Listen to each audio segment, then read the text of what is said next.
This podcast is for general informational, educational purposes only and is not to be considered medical advice for any particular patient.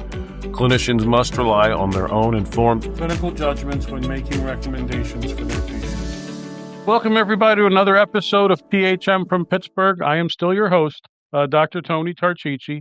For those of you new, welcome. For those of you who are regulars, welcome back. As a reminder, I'm a Med-Peds trained pediatric hospitalist here at UPMC Children's Hospital, Pittsburgh, in the Paul C. Gaffney Division of Pediatric Hospital Medicine. And I've been saying it all year. I'm going to keep saying it. This is our 10-year anniversary of the podcast. In October, will be 10 years ago that we started it. Time flies. And this is one of we decided to do something a little special this year for that. And this is one of our two series we're doing this year. Now, the reason we have to do this series is not special, and we're not happy about it, but we're going to do it because our job is to help you take care of kids to the best that we can. And this is our vaccine preventable illnesses series that we're doing. And today, of course, we're talking about pertussis because you clicked on the link for it, so you knew that. And pertussis is a challenging topic, a topic we're seeing a lot more of. So to really get into it, we've decided for these vaccine preventable illnesses, we have partnered with our colleagues in the Division of Pediatric Infectious Diseases here at Children's Hospital of Pittsburgh. They have been kind enough to help us with this and take out their time to do it. And we have two expert guests. So double the fun for everybody, double the action. So let's get into it. Our first guest is Dr. Glenn Rapsinski, who's an assistant professor at the University of Pittsburgh School of Medicine in the Department of Pediatrics in the Division of Infectious Diseases. He's a pediatric infectious disease physician scientist who specializes in bacterial respiratory tract infection, particularly ventilator-associated infections.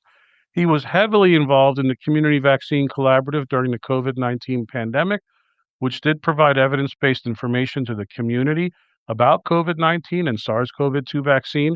He was the course director for Calling the Shots Intro to Vaccines elective at the University of Pittsburgh School of Medicine and has a lecture on the topic of vaccine preventable illnesses and how to communicate with vaccine-hesitant people in the School of Medicine and at UPMC and in community outreach settings.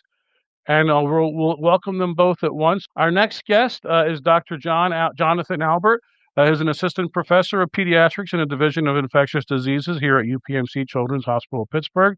He completed his pediatric residency at St. Christopher's Hospital for Children and his ID Infectious Disease Fellowship at Children's National Hospital. During his fellowship training, Dr. Albert served as medical officer at the FDA's Office of Vaccine Research and Review. His clinical and research efforts focus on the care of immunocompromised children, including transplant recipients. He currently serves as the Associate Director of the Pediatric Infectious Disease Fellowship Program right here at the Children's Hospital of Pittsburgh. So Drs. Albert and Rapsinski, welcome to the show. Happy 10 years. Huge fan of the show, so it's an honor to finally be aboard. Thanks for having us, Tony. We're happy to be here to talk about this important issue. I'm happy we're talking about it. Sad we have to talk about it, but happy to have you both on. So why don't we start with what we have to start with, which are conflict of interest disclosures, because we are a CME podcast. So I will go first, and then I'll kick it out to you, John, and then you, Glenn, right after him. I have nothing to disclose. I have nothing to disclose either. I also do not have anything to disclose. Well, good. That was quick. So, doctors, we are talking about pertussis, problem of the past. Is this like a historical podcast episode, or what? Why don't we start there? Boy, howdy. Put that right next to tuberculosis is like clearly bygone. Yeah, the news interview I had to do in 2024 would say, no, this is not a problem of the past. Well, then let's start with basics, right? Let's go back to medical school, year one, microbiology. Can we start basic? Tell us about pertussis. As the registered microbiologist here, I'll take the lead on this part. So Bordetella pertussis is the bacteria that causes the disease whooping cough or pertussis. The Bordetella genus of bacteria are all gram-negative bacteria, and so those are the ones with the smaller cell wall, if you remember from your first year microbiology courses. And it's a coccobacillus, so it's not fully like the nice long rods. It's kind of a fat rod similar to Haemophilus influenzae. it's quite difficult to grow. And so our diagnostic tests really rely more heavily on our genetic testing for these bacteria. And so we primarily utilize PCR testing for it. It's just a very fastidious organism, meaning it has a lot of like growth requirements that often both of our common bacterial growth media don't have. There's a bunch of different species of Bordetella. If you have a dog, you may recognize Bordetella as one of the vaccines you have to give your dog for kennel cough before they go to the kennels. But Pertussis, the species Pertussis, is the only one really that causes significant infection in otherwise healthy individuals. And really the reason for that is it's the only one that makes the Pertussis toxin, which is the thing that lets it cause infection in humans. Well, Glenn, that was great. Now, the one thing we didn't talk about that I failed to mention to our listeners is the reason we're doing these episodes is because there's so much vaccine hesitancy with the change in the laws and the change in the rules. Our goal is to arm our physician, healthcare professional colleagues with the information needed. If someone asks you why do we need to get all these vaccines, you'll be able to really in-depth remind yourself of them to talk about them, which is why we're going through them the way we are on this series. With that being said, can we talk about some epidemiology of pertussis? Like, how much are we currently seeing? And then compare that to what we used to see before the vaccine was invented. Yeah, I mean, I think pertussis, well, there will be some parallels to influenza, I think, throughout this episode. But pertussis tends to be an organism that we see outbreaks sporadically across years. And so it's every 5, every 10 years, you tend to have a spike that's particularly bad. During the pandemic, we were pretty low or pretty close to a historic low. But then around 2023, we started seeing a little bit more of a spike up, 7,000 in 2023. And then it hit a peak of like 35,000 in 2024. And then going into 2025, we had about 28,000. So maybe a little bit less bad, but we're still like pretty high relative to years past. It's really hard to predict which direction our incidence is going to go in the coming, years just based on public vaccination rates. My hope is that we're on the downward slope, but it's just a really hard thing to predict. So just to for historical perspective, before the vaccine was implemented, we were looking at more like 200,000 cases per year as opposed to these numbers that we're seeing now. But certainly without vaccination, we may get to that point again. With the 200,000 cases per year prior to vaccines, any idea how many of them were fatal or significant morbidity, even percentage, if you have that? I think I had the same data set. It's 4,000 deaths per year. And the peak incidence is in children between 1 and 5 years of age. So, I mean, this is a disease that primarily affects, young infants and toddlers, particularly for severe disease. But yeah. Oh, sorry. The disease is about historically, it was the mortality rate was around 4.5% or 4.5 deaths per 1,000 cases. And so it's like slightly less than or like 0.45%. That has gone down to 0.3 deaths per 1,000 cases in the vaccine era. So if it's 0.3 deaths per 1,000 cases, and if we're currently seeing, let's say, 30,000 cases, if I'm going to do my math correctly, we're talking about maybe 10, am I right, about 10 deaths we expect? Yeah, so the reports last year from the CDC said there were 16 deaths total. The majority of those were in the less than 1 year olds, looking at the provisional report from the CDC from 2025.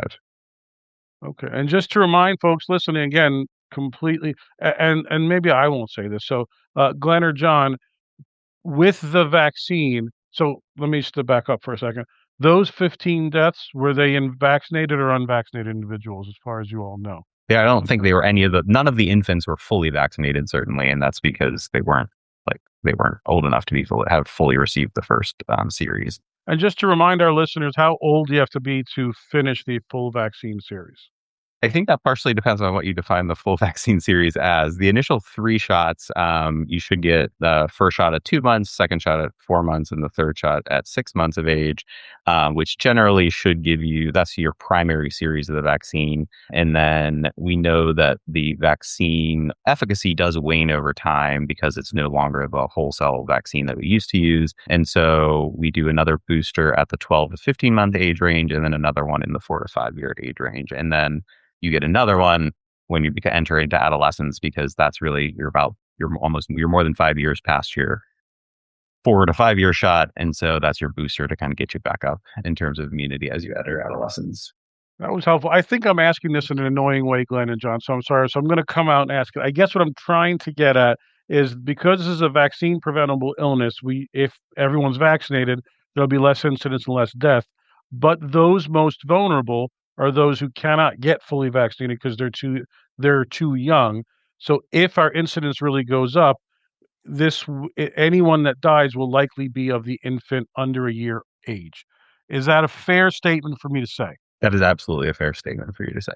And I think the other thing we use to protect those infants that are not able to get that first shot is the mother in that 32 to 36 week gestational age time frame. So in that last trimester, we'll get a Tdap shot during that time in pregnancy in order to transfer some antibodies to the baby. They'll hopefully provide some degree of protection. But if the mother decides not to get that vaccine, if she misses that appointment for whatever reason, then those infants are going to be at higher risk because they just aren't old enough to get the shot yet. So then for those of us working in hospitals, such as us and a lot of our listeners, because it's a hospital medicine podcast, can we talk about the presentation of the illness in those without vaccinations, those who aren't vaccinated or too young to be vaccinated? How should we begin to think about this and recognize this disease if we start to see more of it due to a lessened vaccination status? Yeah, so pertussis is really a triphasic illness. And the first phase is called the catarrhal phase. And that's a little bit challenging to distinguish because it looks a lot like just a regular URI. You can have fever, rhinorrhea, sneezing, a more subtle cough. And then certainly in younger children and in infants, that phase can be a lot more shortened. And then really after, that can last up to 2 weeks, but again, it varies a little bit by age. The second phase is what we kind of know classically as pertussis as the paroxysmal phase. And that's really where you kind of see, the classic whooping. There is a description in Nelson's textbook of pediatrics by one of the luminaries in Peds ID, Sarah Long, that I really enjoyed. So I'm going to do a dramatic reading. Okay.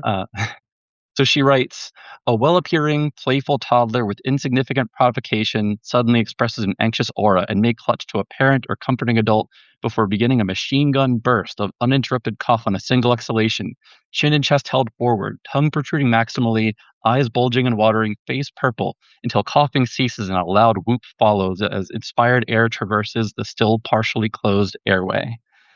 One sentence, no punctuation.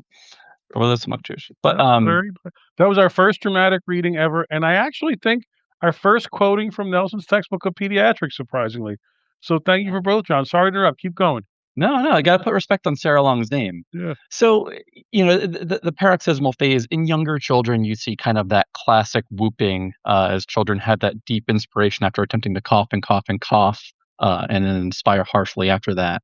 In adolescents and adults, they tend not to have that kind of whoop just because their airways are of a wider caliber. But adults do report, a feeling of strangulation or suffocation or air hunger. Incidentally, my mother actually had a whooping cough when she worked as an ED nurse and got it from a patient. But, within that phase, I think primarily you see kind of these paroxysms or sudden attacks of cough.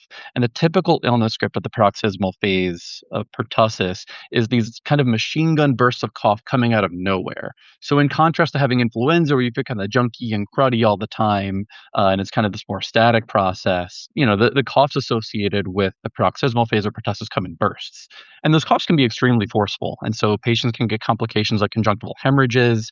There are patients who have fractured ribs from the force of their coughing.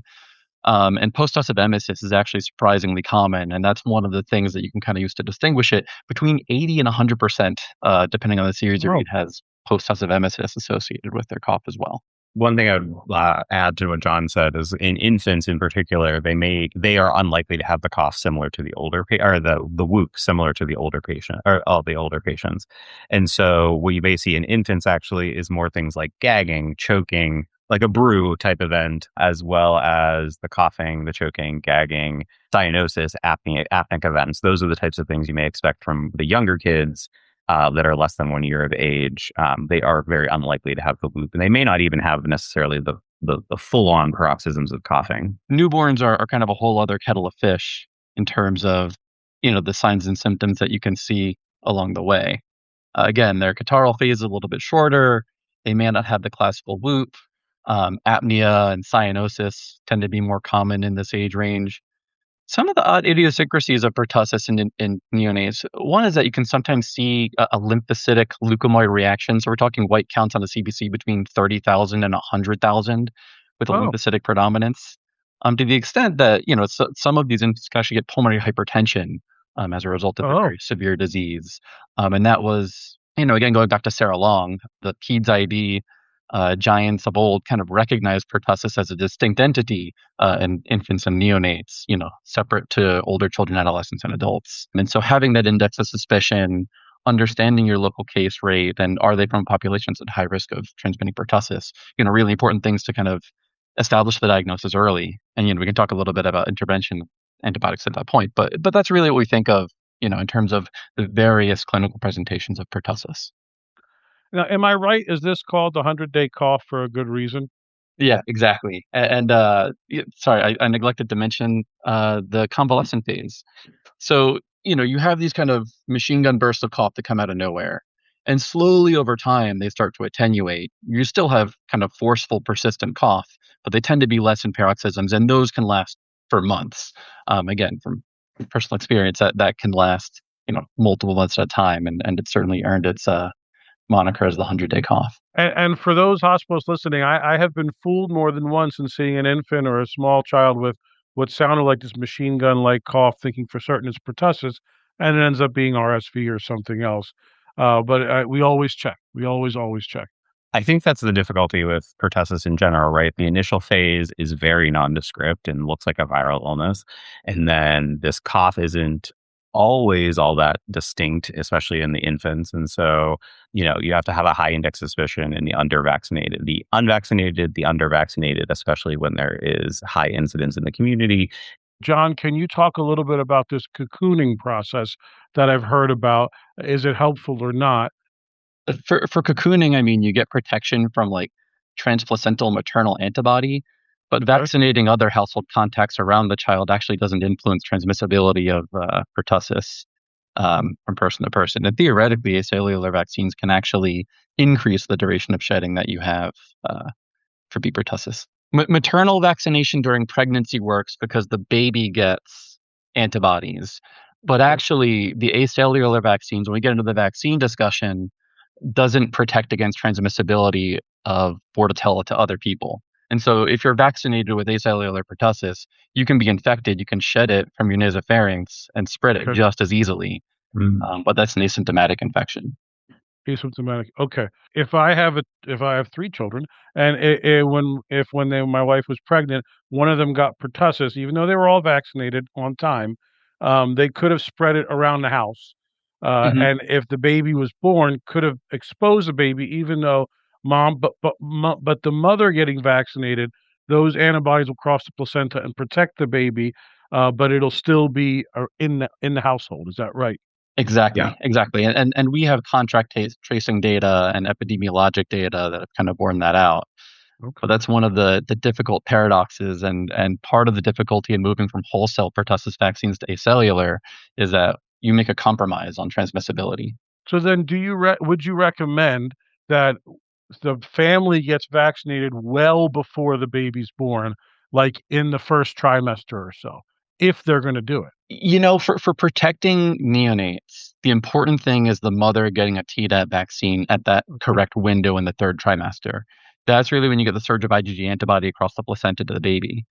Beyond that, acellular pertussis vaccination is an every man for himself kind of game. Getting vaccinated does not prevent you from spreading pertussis to other people if you're exposed. It prevents you from getting disease at all, and notably like severe disease or mortality. So we've talked a little about morbidity and mortality, right? We said about 0.3 to 0.4% mortality, and this was prior to the vaccination era. And the morbidity, John, you talked about with the 100-day cough, in the second phase. Which one was second phase, John? Paroxysmal. Paroxysmal phase. You can get rib fractures. Older kids can get the post-tussive emesis at 80-90%, which I didn't know was that high. We talked about the high lymphocyte count in infants, that you can even see pulmonary hypertension, and of course cyanosis, and decrease oral intake when infants are that upset and coughing that much. So they typically are hospitalized. So now we wanted to talk about the data about what happened after vaccines were passed. I feel like we've kind of discussed that, and that you told me the incidence was around 200,000 cases in the US or so, and has dropped now to anywhere from 10 to 30,000 per year, depending on the year. Is there any other data in terms of the before and after vaccination status that you want to talk about? Yeah, I mean, I think the story of pertussis vaccination is a bit of a long one that has multiple steps along the way, because we started with whole cell pertussis vaccine in the 1940s, and that is like an inactivated whole bacterium, and that induces a really robust immune response. And actually, the best ever pertussis year that we had was 1976. We had Really? 1,010 cases and only 7 pertussis deaths, the Wow. whole year. Um, 1,000. That's great. All right, go ahead. yeah, it was great for a time. But, there's a drawback to the whole cell pertussis vaccine. And that's, the story of vaccines in a nutshell is like getting the correct immunogenicity along with the right tolerability and reactogenicity. So part of the problem of the whole cell pertussis vaccine is that it contained the endotoxin of B. pertussis, and that makes you feel really crummy. And so there were a lot of adverse events, and there was a study by Baraf and colleagues back in the 1970s that were comparing adverse events of the DTP vaccine, so good old diphtheria, tetanus, and then whole cell pertussis, to just plain diphtheria and tetanus as kind of a two-part, two valent vaccine. And so they reviewed adverse events within 48 hours of vaccination. They had 15,000 in the DTP group and just 784 in the DT group. And so DTP was significantly more reactogenic. 37% had redness at the injection site compared to just 7%. 46.5% had fever compared to 6%. And then you get into the weird, kind of severe reactions of the whole cell pertussis vaccine. So 0.1% of infants in particular had a persistent high-pitched cry that the parents described as unusual or different to like what they typically saw in their child. Hmm. 0.06% had convulsions, and another 0.06% had this self-limiting thing called a hyporesponsive hypotonic episode, in which the infants just go limp and they become like cyanotic or pallid, and they come back to it. Like they're fine neurologically after, but like this is a very jarring and scary experience for parents. They like rushed into the ED. Mhm. They just had their, DTT vaccination. And so, that led to a lot of concerns, about the safety of this vaccine. There were other data from the National Childhood Encephalopathy Study, and they looked at hospital admissions for neurologic disorders in England and Wales and Scotland during the DTP era. And they found that children who received their DTP in the past 3 to 5 days were 4 to 5 times more likely to have neurologic disease than a child who wasn't vaccinated during that 3 to 5 day interval. However, some of the case controls actually had the same vaccination rate 1 month before, so likely I think that there was a strong element of kind of trigger effect, that you have children who were destined to go on to have a neurologic disorder like infantile spasms. They get the vaccine and the inflammation precipitates this new neurologic disorder. And so, the data we have now are clear that these vaccines didn't cause those neurologic disorders, but they were reactogenic enough that you induced a first time seizure like 3 days later in these infants who had infantile spasms. And so the result of that and the fallout was that there were a lot of reservations about the safety of DTP. So Japan and Sweden were actually the first in having in suspending their pertussis vaccination programs in the 1970s and 80s. And then other countries followed. Pertussis vaccination rates in the US fell in the mid 1980s. And then there were lawsuits related to safety that led manufacturers to withdraw their DTP vaccines. It's actually paved the way for the U.S. National Childhood Vaccine Injury Act in 1986, which provides funds to compensate adverse events following immunization. And so, the broad scope is that this was broadly a safe vaccine. I got the whole cell pertussis vaccine. I'm doing fine. But there were a lot of public concerns about it, and the perceptions weren't great. And that's kind of what led to kind of this niche for the acellular pertussis vaccines in the mid 1990s. So, and John, can you tell us that all of those side effects that we talked about of the vaccine get resolved with the acellular pertussis?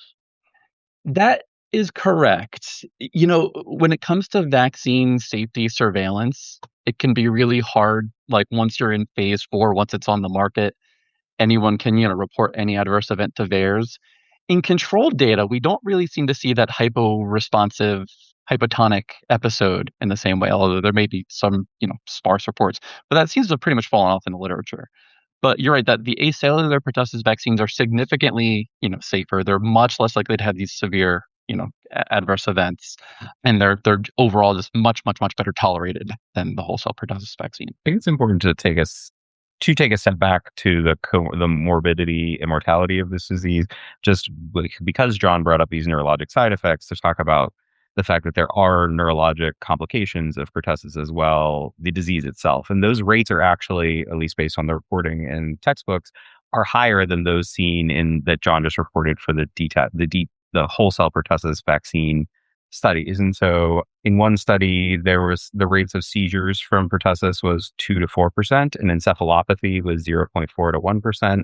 Just to keep in mind that, sometimes, even if we do have these things coming from vaccines, the disease itself may be worse. And I think we saw that with COVID vaccines with the myocarditis. Myocarditis from COVID was worse and more frequent than those coming from, in those cases, that came from the mRNA vaccine. What I love about that story, John, is that it showed that there was an issue with the whole cell vaccine. The public, and it sounds like science, physicians, were all on the same page. And then they began to get pulled, and then a better vaccine came out and gave us what we needed from the vaccine without the side effects. So it showed when there are real issues, real steps are taken. It's just a question of needing that evidence for it, which is very helpful. Yeah, I think that's a really great way to put it about, the system working, even if it's not the fastest system. On the population scale, the whole cell pertussis vaccine is preferable to a population that has uncontrolled pertussis. Mortality rates in children especially significantly lower with the introduction of the vaccine. But absolutely, there were concerns about the vaccine. Multiple, societies and industry all, stepped up, and that kind of, like you said, paved the way for this middle ground, the solution.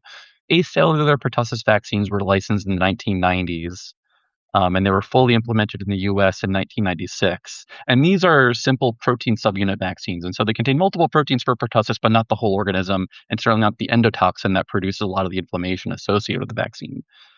And so, kind of like we mentioned earlier, the hyporesponsive hypotonic syndrome seemed to completely disappear. But, there's trade-offs and concessions with any kind of change in vaccine. And so this produces a less robust immune response. We'll talk about kind of waning immunity in a little bit. But notably, it doesn't induce a really good IgA response. And so IgA are those antibodies that kind of dimerize and cross mucous membranes. And so, while the acellular pertussis vaccines are great at preventing, disease, and notably severe disease, hospitalization, mortality, they do not prevent contagiousness of pertussis. So people who are vaccinated with an acellular pertussis vaccine can be infected. They can shed it from the nasopharynx, and they can spread it to other people just as easily. And so, again, kind of the important thing is making sure everyone's vaccinated. But the concept of, cocooning with acellular pertussis vaccines, unfortunately, just doesn't work the same way. Is there any other morbidity that we didn't talk about that you guys wanted to talk about? Yeah, so I think one thing to mention is secondary bacterial infections in this disease are actually fairly common as well. And so pneumonias happen in about 25% of patients who have pertussis, anywhere between 13 and 25%. And so you can have a secondary bacterial pneumonia on top of your pertussis. And that's something to consider if you're seeing a patient with pertussis and they are having fever in their paroxysmal phase. It is very abnormal to have fever during the paroxysmal phase. And so if you have a fever, that should trigger you to think about potentially a secondary bacterial pneumonia with things like Staph aureus, strep pneumo, or any number of oropharyngeal flora. In addition to those fevers, there's a 2 to 4% risk of seizures being present whenever you have pertussis. And then encephalopathy is another issue that comes up in about 0.4 to 1% of patients with pertussis. And so it is not a disease without risks that go outside of lung disease and respiratory failure. There are other things that come along with it, including neurologic complaints. That's fascinating. I didn't know what the encephalopathy, that's 0.4 to 1%. If it's 1% and there's 200,000 patients with it, that means there's 2,000 that are going to have encephalopathy from pertussis, which is not a small number. Absolutely not. All right. So now we're going to see more of it. My guess, and I never love guessing or betting, but my guess is vaccination rates will go down with what's going on. So we should talk about treatment for pertussis if we see a patient, old or young, and how much does it help and what does it do? Yeah, so I think a combination of things is really going to play into the fact that we are going to have more cases going forward. As John mentioned, the acellular pertussis vaccine, the immunity wanes a lot more quickly than the whole cell pertussis vaccine. And so there was a study from New England Journal of Medicine in 2012 that actually showed about a 42% increased likelihood of acquiring pertussis every year after your last shot of pertussis vaccine. And so it's going to be that increasing rate. And so, getting boosters, as John said, isn't going to necessarily change your contagiousness, but it will help you and protect you from symptomatic and severe disease. In terms of a treatment for pertussis, really the only treatment that is currently recommended is azithromycin. It is currently recommended that's up to 6 weeks after the initial infection, and so that catarrh phase of cough, runny nose, congestion, that kind of stuff, maybe some rhinorrhea. All of that would be, up to 6 weeks after that in severe infections in infants, you want to treat with azithromycin regardless. So if they're coming into the hospital and they're within that 6-week window, just go ahead and give the azithromycin for infants. In older people, it's barely 21 days after your initial symptoms started. And so it's in that paroxysmal phase.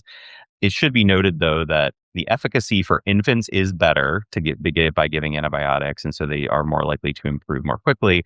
But in older patients, you're really not going to get a ton of improvement, and you're still going to have that 100-day cough, whether or not you treat with azithromycin, but it does prevent further contagiousness by treating those people. And so really the goal with treating a patient with pertussis with azithromycin is to prevent continued transmission as opposed to necessarily giving better outcomes or shorter duration of illness. So are you saying that for infants, though, you can get shorter duration of illness and decreased cough when treating? Yeah, and that's the reason I think we we have a longer window to give azithromycin for the babies is because there's going to be a better outcome. There's generally better outcomes, obviously, if you give azithromycin. And also they're more likely to shed longer. And so as a result, giving the azithromycin longer out is still going to be beneficial for the contagiousness. Okay. So now we've kind of answered this throughout, but I would love to get it down. So for those listening, patients can ask, what happens if patients can ask, we can answer. What happens if we're vaccinated, appropriately vaccinated within the 5-year period, and somebody with pertussis coughs on us and we get pertussis? So, when it comes to being exposed to getting pertussis, if you've had a recent vaccination, that should be protective. I mean, I think as Glenn alluded to, there are kind of variable data in terms of vaccine efficacy based on, when you were vaccinated and then when you get exposed. In an ideal world, you're fresh off your vaccine and, you get coughed on, you take your prophylaxis and nothing happens. But we know that even kind of a shorter window or a moderate window, you can lose protection. And so there was actually a study from our colleagues over in Vanderbilt, Kathy Edwards and Michael Decker. They looked at Tdap vaccine efficacy, Tdap having a little bit less of that pertussis protein because it's a little p, as opposed to DTaP. And they found that vaccine efficacy actually fell to about 72% after 1 year, and then it declined to as little as 34% 2 to 4 years post-vaccination. Now, admittedly, this is a little bit in conflict with other, adult pertussis trial clinical data showing vaccine efficacy, as high as 90% in that first year, but it's not perfect regardless. But I think the important thing to know is that people who've been vaccinated at any point have less risk of having severe disease, hospitalization, mortality. One study that came out of Portland, Oregon's Department of Health, they had surveillance data looking at 624 pertussis cases among children who have ever been vaccinated. And they found that children who received at least one vaccine ever were only 20% as likely to have severe disease or require hospitalization. And they found that children who were up to date on their vaccines, as opposed per ACIP guidance, stopped coughing significantly more quickly than undervaccinated or unvaccinated children. So there is protection there, even if the rate of infection is still like a a tangible thing post-vaccination, it's kind of the same counseling that I would give to flu vaccine. You see in the media that, oh, this season's flu vaccine was X% effective.